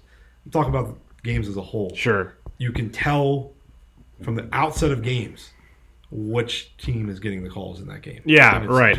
I agree with you. Frustrating. I think that the Vikings should have had a lot more calls go their way. Well, not even just their way, but the right calls should have been made. Yes. Right, is what I should say. Opening drive of the game, Philly does their fucking tush push thing, and he's false starting it, and they don't call it. That was on a 4th down, and especially because 2 4th downs on that drive. Right. That was one of them. The other one was on a legit pass play that they scored a touchdown on. And if it's not the Eagles, if I see a tush push, it's usually called offsides. Like, yes, I've seen that. If it's not them. If it's not them, it is called. So it's getting annoying for Philadelphia. It really is. And again, so I mean, you took a touchdown off the board, and what I got pissed about after that was they called it a touchdown on the field, and to me there wasn't enough video evidence to overturn it, but they did. And so, and if you could, it was close enough that had they called it incomplete, I could agree that there wasn't enough to overturn it. Mm-hmm. But KOC pissed me off because there was 3 minutes and some change left when they overturned that, and it was now 4th and 2. You were down. What was it? Was it 10? 28. No, they were down 9. They were down 9. 28-19. And just you need a field goal and a touchdown anyway. Okay? Mm-hmm. So it's 4th and 2. Just kick. They still had their timeouts. They had the 2-minute warning. Kick the fucking field goal. Right. And go play defense. I feel like he coached emotionally because he was pissed off that they overturned it. He's like, fuck you, I'm going to go get a touchdown anyway. Now, they converted the 4th down. The problem was 3 bad play calls later. They took a sack. They took a loss on a run. They lose over a minute and a half of time and had to kick the fucking field goal anyway. So then you kick it with just a little over 2 minutes remaining in the game. So you lost a minute and a half that was very, very valuable of getting the ball back. Right. And maybe not having to go the length of the field at that point. So that really made me mad. I think he coached emotionally in that moment because he was mad that they overturned it, which I was too. It was kind of like a fuck you, I'm going to get a touchdown anyway. Yeah. And then they didn't. So that's definitely backfired. Those are coaching decisions that you got to think about. I need 2 scores anyway. Emotionally, for sure. Yeah. So go get the sure 3 points and then worry about touchdown because you end up having to do that anyway. Yeah. But yeah, Rodgers got burnt, received some threats via social media. Please stop doing that. Dude, yeah, it's rough. Racial slurs were put out to him. Was I mad at him at that game? Sure. But I also remember him scoring 2 touchdowns against the Bengals on defense. And he was the highest rated defender in the National Football League up until 2 weeks ago, according to PFF. People were talking about him being the best free agent signing in the offseason in the entire league, at least on defense, because you could have to say Daniel Jones for the Colts may have that category right now.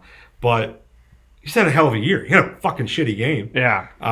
But he had a hell of a year. So I'm not ready to cut him and, blame him for the loss. He was one of the reasons that we lost the game on Sunday. But he could end up being one of the reasons we win Thursday. So, sure. I can't stand fans that do that shit. So I don't think any of our listeners were. But, if you're out there listening, don't do it. Don't do that shit. It's just not worth it. Yeah. But, yeah. I think that's all I got to say. I mean, Wentz got beat up in that game, too. Almost reminiscent of Favre in the NFC Championship against the Saints. Yeah. All those years ago. O'Connell did say that he is officially the starter for Thursday. And Brosmer is going to be the backup. So JJ's still the emergency quarterback only for Thursday night. So I'm a little bummed. I'm not going to see him live. It's starting to look like he's going to end up starting against the Lions in 2 weeks. So, which will be interesting to see. Be interesting. Kind of a Michigan homecoming, but in Detroit with that defense, dirty defense in some aspect. Yeah, that scares the hell out of me. If I'm being honest, I don't want to wait another week. Right. At that point, but we'll see what happens with Wentz on Thursday night. So, I probably had more to say. It's all the more energy I have. No, I know. I don't blame you there. Just tough. It was a loss at the beginning of the year. I had as an L anyway. Mm-hmm. So they're 3-3 now, last in the division in a very competitive NFC North again. Yeah. For the second straight year. The Bears look better. Bears are now a game ahead of them. Now, granted, that's the only divisional game that we've played and we beat them. Sure. So much like the Baltimore Ravens, it can still be out there in front of us. Right. It has to start with Thursday, though. We got to beat the Chargers. Yeah. You got anything else to say about Vikings? The only thing is AJ Brown. He had the hot mic at the end where he scored the touchdown. Like, we finally have him throw it to me, and and he was, look what happens. And honestly, I think the Eagles aren't. I had them as a Super Bowl pick. There's something. They took a step back. They did. And we'll talk about the Chiefs, but the Chiefs look way better, so they might be back on where the track where they need to be, where they usually are. But yeah, the Eagles themselves, I don't really think Jalen Hurts is all that great still, and AJ Brown's probably gonna have the same output in 2 weeks as he did 2 weeks ago. So, this game, he did get thrown the ball, and it happened, but he'll get thrown the ball again, and then we won't hear from him. So, I just think when you talk like that, you're asking for it. So, but that's it. Yeah. And one other thing there was one other thing I had written down. When the Eagles were up 21-19 with about 7 or 8 minutes to go, Minnesota had clawed their way back in after being down like 21-6 or 21-9. They had a 3rd and 13, had Hurts dead to rights in the backfield, squirmed out of it, found A.J. Brown on the sideline for a huge conversion that they end up scoring a touchdown 2 minutes later. Yeah. That, taking the referees aside and Rodgers getting burned all day, that play is probably what won the game. We had the momentum. I think if we get a 3-and-out there, you would have gone down. We can score, take the lead. Yeah, I think it becomes a different aspect, and for sure, the last couple of weeks start to play back in the Eagles' minds. That was the play, and as soon as they got it, and then picked up the next first down, that's when I knew once they went up 20-19, the game was over. From there, for sure. Yes, we had chances. We can talk about officials all day long, but that play is where they lost it. All right, so let's move on to the other games from Sunday. Out in London, the Rams blew out the Jaguars 35-7. Stafford 5 touchdowns, despite not having Puka Nacua. Hall of Famer. Jacksonville, that Seattle loss could end up derailing them. When you're a young team, that is trying to get back on the up and up. That loss concerns me a little bit, losing as bad as they did. I just thought that Chiefs win was going to be the changer for them. Mm-hmm. I don't know. But now, the Seahawks lose. The NFL, this is just what the NFL is now, man. People each week, it's hard to pick games, which is why we lose. Can't be a good handicapper anymore in this league. You just can't. Yeah. And speaking of picks, let's go through the 4 games that we had last week. So I have the Raiders as my upset pick, plus 11.5. This might end up being the most lopsided game of the entire NFL season. The Raiders had 3 first downs. That's the entire game. Yeah. And the Chiefs win 31-0. So I got a big fat I just 0. can't believe that. Yeah. I mean, talk about Rashid Rice looking good, defense. I mean, just everything. And the Raiders are obviously bad. I thought they were going to be a little bit better with Pete Carroll there, but man, just now they have a bye week, and complete they might be able to get Jacoby Myers back and Brock Bowers is what I heard. So that helps. Geno Smith is not throwing the ball great, so they're just, and of course they sat him down anyways. So yeah, it's going to be interesting to see how they get healthy, but also don't have a quarterback. So I did take the Bears to cover against the Saints, which they did, Yeah. and they did it at home. So nice 12-point win there. Picked up 3 points. You had on Monday night the Bucks plus 5.5. Tough. I think I got 0. You got 0. Yeah, I couldn't remember. I think I got 0 on both games.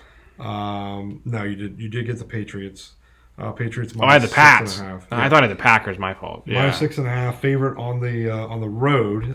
So you got 5 points there. Huge. So again, extended your lead over the week. Beat me 5-3 in the NFL for a week total of 11 points to my 4. Yeah. So your lead, I've got it here somewhere. Bear with me. All right. Forget what I was so mad at him, I probably threw him. There we go. All right, so yeah, you outscored me. What did I say? 11-4. Yeah. So you are now up 61-45. Whoa. 16-point lead. This is gonna be hard. That's gonna be hard to overcome. I need some max point weeks and need you to start. You're gonna have to lose it. You know. I can't win it at this point. You're gonna have to start losing. You have to lose it. You're gonna have to start losing. So. New England looks good. Good revenge game for Vrabel. I mean, I think it's a combination of the Pats are good and the Titans are bad. Drake May looks great. Highest passing percentage in franchise history. Beat out Tom Brady like 3 different times, I think, what I saw. But Drake May looks fantastic. And these Pats, yeah, they're good. Browns won an ugly game up in Cleveland. The weather looks shitty.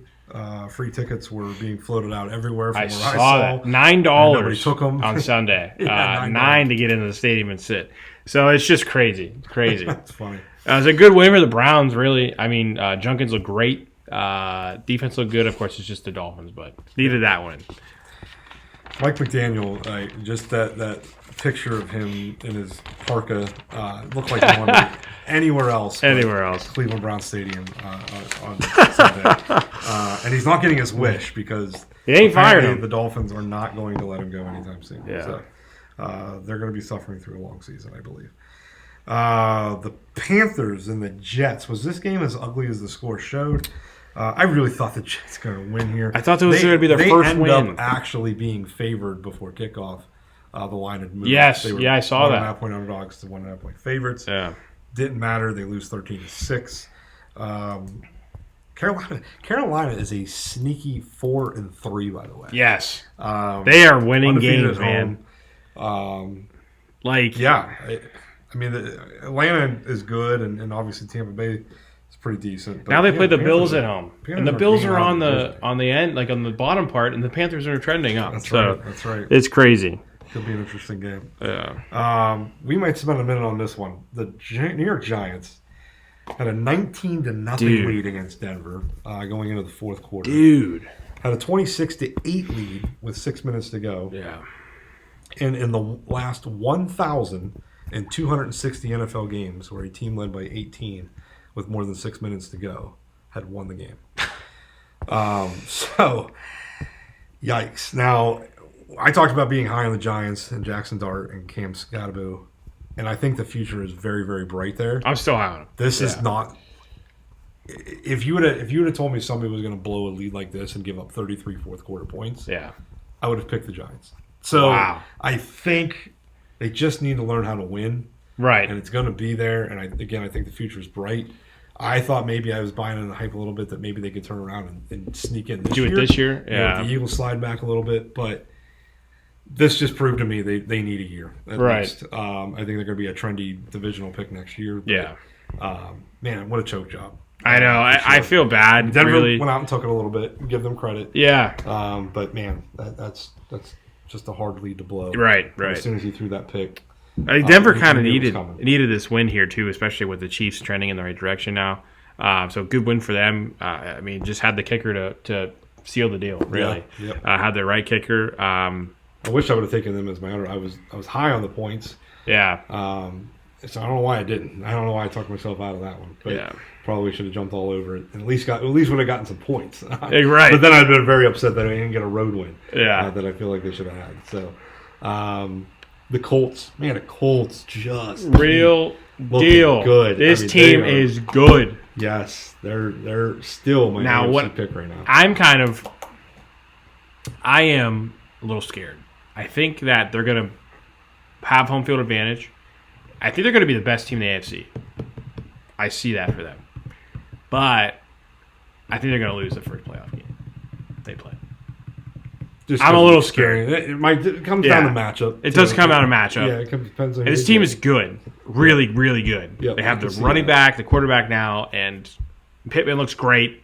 So, in that sense, yeah. But, I feel like they're going to have a bye and then lose, which sucks. I don't think they're going to go far. Hopefully I'm wrong. But the Colts look great. Yeah, that's what I'm scared of.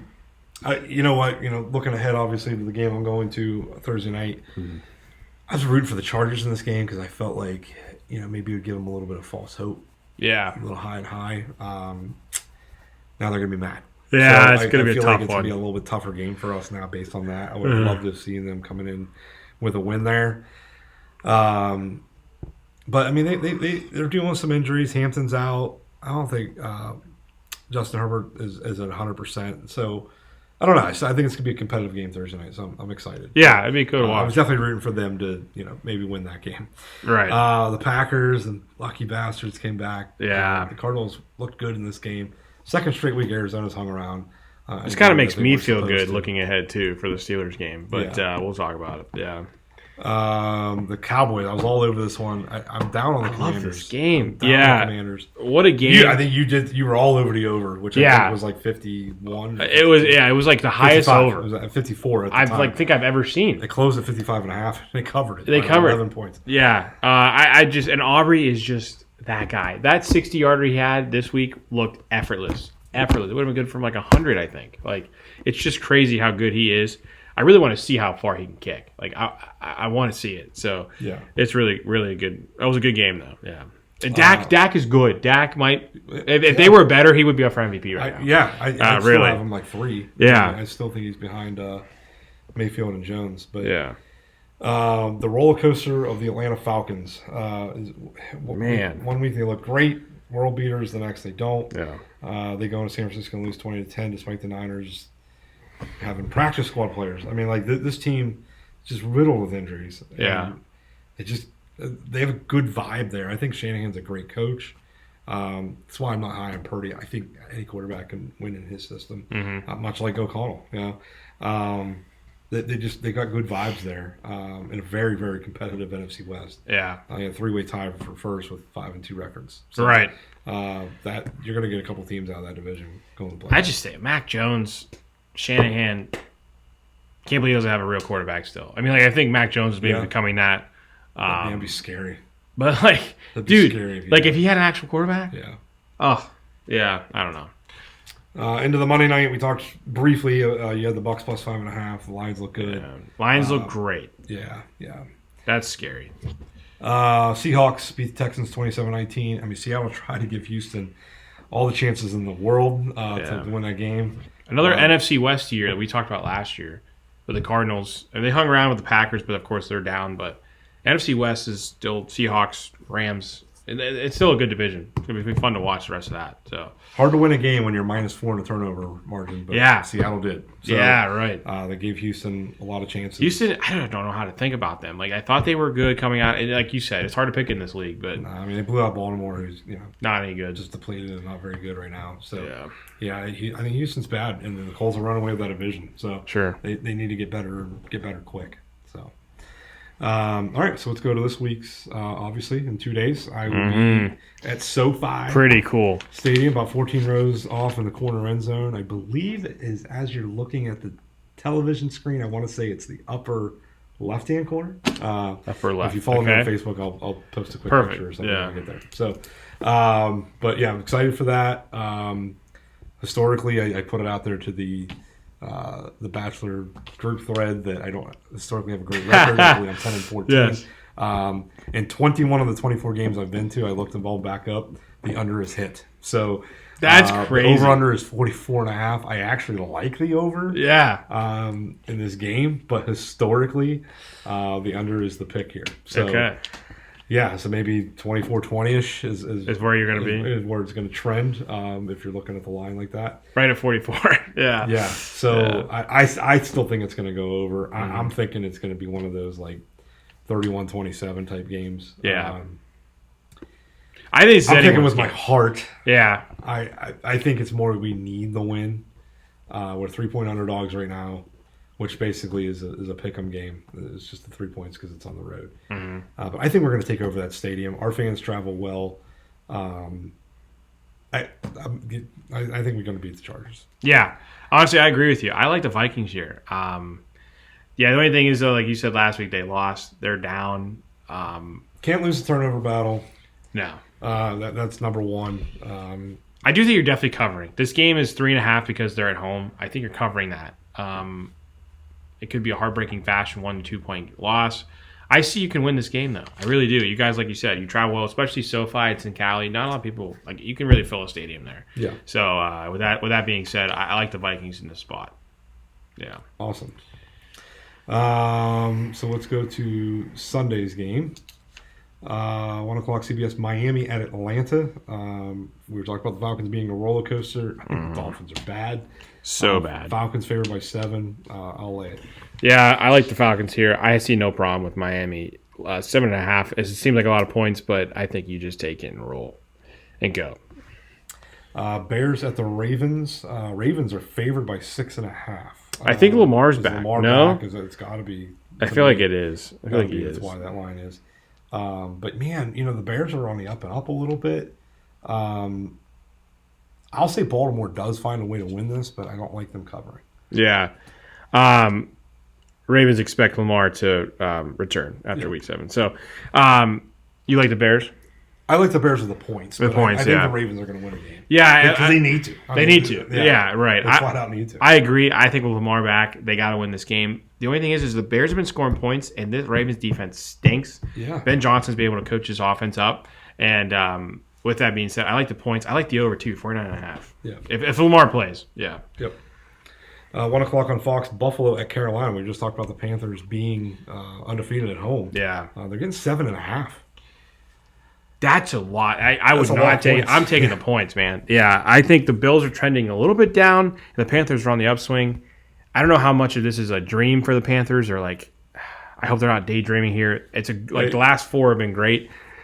I like the points.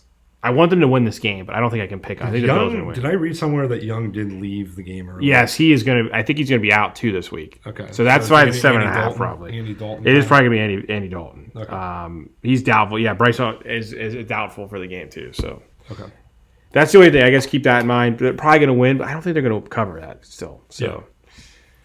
Yeah. Jets at the Bengals. Cincinnati favored by 6.5. Again, I felt like the Jets had an opportunity to win a game last week, being at home against Carolina. Watch him win this game, though, right? Like, watch. You could. Like, watch. And man, that would just derail what Cincinnati has going. I mean, you almost, after beating the Steelers Thursday night, getting back in it a little bit, you got to win this game. I mean, right. This is if you want to be serious, you're at home against the Jets. So I'll say they do it. And I'll say they cover. I'll say that they take care of it. Yeah, sure. I like it here. I like the Bengals. I like the points too. But yeah, maybe just watch out. They need to win. They're going to win at one. They're going to win a game this year. Yeah, they're not going 0-16. So, San Francisco at Houston. Houston's favored by 1.5. Not sure I like that. No, maybe a trap game, but I don't know why. I like the 49ers here. So do I. I'm not going to overthink that. Yeah. 1 o'clock Fox, Cleveland at New England. The Patriots are favored by 7. Give me all the points here. You like the Patriots? I love the Patriots here. Okay. Yeah.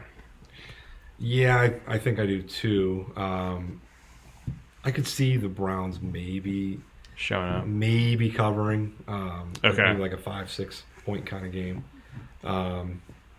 Don't feel good enough about betting it or putting it as. Yeah, I love the points with Patriots so much. I think you probably should take the Browns. I'm just like that's how it goes. Like, really, we're gonna have a lot of choices. We've been hurting on finding favorites and underdogs to bet. There's a lot of 7-point lines this week. Yeah, at least on Tuesday. 1 o'clock Fox, Giants at the Eagles. Eagles are favored by 7, and don't forget, Giants beat them at home a couple weeks ago. With that in mind, I think the Eagles remember that, and I think they're going to win and blow them out. The Giants lost last week. That hurts. I would love the Eagles this week to cover this game too, but now that the Giants are so pissed, I think they're going to cover this game but not win. So with that said, I think the Eagles do win either way. But no cover. I think they're going to split because it's just a division anyways. So sure. So into the 4 o'clock slates, we got 3 of them here. The Buccaneers at New Orleans. Saints are favored by 4.5. Saints getting 4.5 at home. Tampa Bay needs to bounce back here. I know Mike Evans is out for the majority of the season now. Yeah, he can't get another 1,000-year win. And you know what? I mean, they missed him a couple more games earlier in the year, and they won without him. Tez Johnson's starting to turn, be up and coming. Yeah. They got Ibuka there. I like the Buccaneers. I love the Bucs here. Yeah, I think the Saints are scrappy, especially at home too, but they're nowhere near divisional game. I like the Bucs. Yep. They're just better. Dallas at Denver. Broncos favored by 3.5. I think I like Denver. I think they're Dak's been having a hell of a year. Broncos got a good defense. I think they're going to slow him down enough. Mm-hmm. And I don't think Dallas' defense is any good, so I think the Broncos win this game. Yeah, I love the Broncos here. Cowboys' offense is just really, really good, but their defense stinks. I just like the Broncos here. I think they're just better overall, too, with everything. But another high-scoring game, 51.5. They might go over, too. Might. Tennessee at Indianapolis. Colts are by 2 touchdowns. I don't know if I love that. It's a lot of points. It is. It's a divisional game, and Tennessee's bad. Yeah. I'm not laying 14. No. I think the Colts do win. They're just better. Yeah, I hope not. I hope it's 14 and a kicker here. I like the points. I take it for the Titans underdog, but the Colts win. Yeah. Okay. Sunday Night Football. I think the plan is find that Steeler bar in Las Vegas. Right. Because I'll actually be rooting. Yes. Hell, bring me a terrible towel. Oh yeah, we'll wave. I'll wave that shit. Packers go to. I almost called it Heinz. It's still Heinz. Yeah. Acrisure. Sorry. Packers at Steelers. Steelers at home getting 3. Mm-hmm. Much like the week 1, where I felt like Rodgers really got up for that game, and I believe it's still his best statistical game of the season. Yeah. I think he's going to get up for this one. Yeah. I know you're down on this. I hope you're right. But he's that arrogant and narcissistic enough that he is going to find a way to win this football game. Yeah. I'm not real high on the Steelers' prospects long term. Right. Although I still think they can win the division, especially if the Bengals decide they want to lose to the Jets. Yeah. Baltimore doesn't want to turn it around. I think the Steelers win this game, though. Man, it's not a Thursday night game. Right. Tomlin hates Thursday. He's terrible on Thursday night. You're right. He's great on primetime. He is good on primetime. Sunday night, he Monday is. Nights. And I think the Steelers are going to win this game enough. Man, I like what you're thinking. I do like the points here. It's only 3.5, but I think we're gonna be that close in this game. I like the fact that the Packers didn't blow out the Cardinals either, so that gives me hope. I just think that the Packers are better. Where you are at home, Packers are better too. Yeah, it's one of those you play a 7-game series. I think Green Bay wins. Yeah. Yeah. Maybe I'll take the Steelers just for the heart purposes. I'm definitely taking the points. I hope we win. That's all I'll say. Yeah. Okay. We're almost kind of similar here. Right. You're going with my Vikings. I'm kind of I'm convinced. So hopefully we're both right. Right. Probably both. Oh, well, we're going to be wrong. Watch. Both of us will be wrong. Monday Night Football will be in flight for most of this. Commanders at the Chiefs. Chiefs favored by 10.5. I would have thought this line would have been crazy a couple weeks ago. Yeah. But it's just indicative of which way these teams are trending right now. Mm-hmm. I think the Chiefs cover that. I do too. The Chiefs have Rashee Rice back. He's a game changer. He showed it last week. With that being said, the 10.5, I think it's because he's back, and I think they cover it. Yeah, okay. I like that. I'm not betting it though. No. That's yeah, my opinion. no. So all right. So what do you got for your locks of the week? Yeah. I think I am gonna go. I'm just gonna take a go with my gut here. I'm hoping this was right. I'm gonna do Patriots minus 6.5. I'm gonna do Pats again this week. Okay, Pats minus 6.5. I'm gonna go. We'll stay with the trends of the favorites. Mm-hmm. I'm gonna go the Bucks -4.5 against New Orleans. Nice. Underdog. Man, we've got a lot to choose from, and some that are intriguing, to say the least. Yeah, I'm gonna take the Giants with 7.5. You want the Giants? I think it's gonna be a close divisional game of the Eagles win. No, I have my picks here. Super Bowl rematch of Manning and Brady. Yeah, Giants. All right, so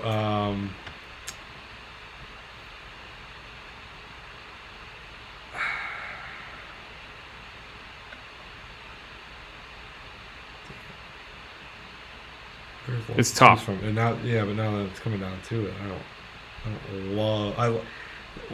There's a lot of 5, 6, 7 point lines, Right. But I all like those teams laying those 5, 6, 7. You may have the Titans here, right? I don't really like that. Though, I don't think. Although maybe the Colts are due for a clunker of a game. Yeah. I don't know. It's a tough one. All right, you know what? I'm gonna surprise you. Okay. I was kind of high on it. Well, I wasn't. I was high on the win, but not necessarily the cover. We're gonna go different. I think we did this one other time. Yeah. I'm gonna go the same game. Right. But I'm gonna take the Browns. Someone can get the now points here. So I wrote 6.5. I have 7 on mine. You have 7, But just 7. Okay. That's what I have. Yeah. Um, So for the Bucks But- on mine, I had 3.5. You have 4.5. So I'll give it to you. So either way, whatever you want to do there, is fine. Like you want to give 7? Oh, how about we? Can I buy a point here? Like I'll keep the Bucks at 4.5, which is a point above that. If you give me the half point on the Browns, give me 7. But I can't. Oh well, I have 6.5 though. So you have to change me to 7 too, right? Because that would. I won't. I'll let you keep your half point. Well, I guess 7-7. Yeah, that's fine. 6-7. No, that's good. I like it. Let's do it. Are you good with that? Yeah, I'm good with that. All right. I'm good with that. I mean, if you, because that's doing you a favor, right? By leaving you at 6.5 on your. Because you could push, but a push is a win with us or no?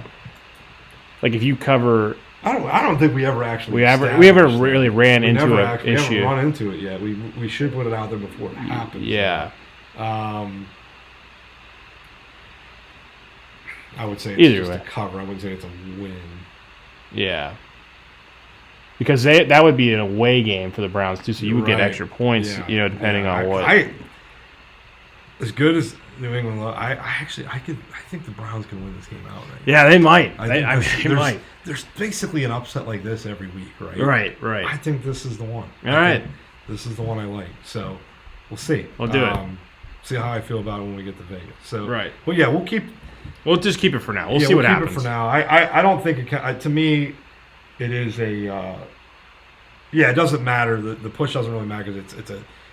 If it comes down to the points, they didn't win the game, so they just covered. Right. So the push kind of would be counts as a cover, so it doesn't really matter. Yeah. So great. So just to recap, my picks for next week: Alabama -12.5, Colorado +13.5, Tampa Bay Bucks -4.5, and the Browns +7.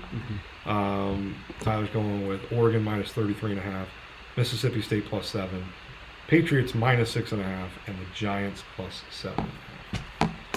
All right, sweet. Skull Vikings. I don't know when we're scheduled next week. Probably later in that week. Probably. Just a couple days to get back Thursday. from Vegas. Right.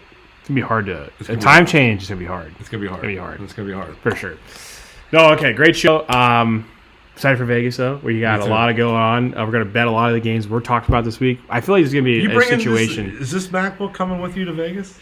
No, I don't know if I have enough room. Okay. Like maybe in my backpack, I do. I could probably fit it in there. If this sucker comes, I think we find a way to we should record a half hour somewhere. Maybe we can have the whole bachelor party come in. That would be hilarious. Bring it to Stadium Swim. I'll do it out of the cabana. That'd be hilarious. Yeah, that would be a great first live broadcast. Yeah, sure. If they allow that. That'd be hilarious. No, yeah, great show. We'll catch you guys next week, and hopefully with wins. So, yep. All right. Hopefully me, not you. Yeah, right. Love you guys.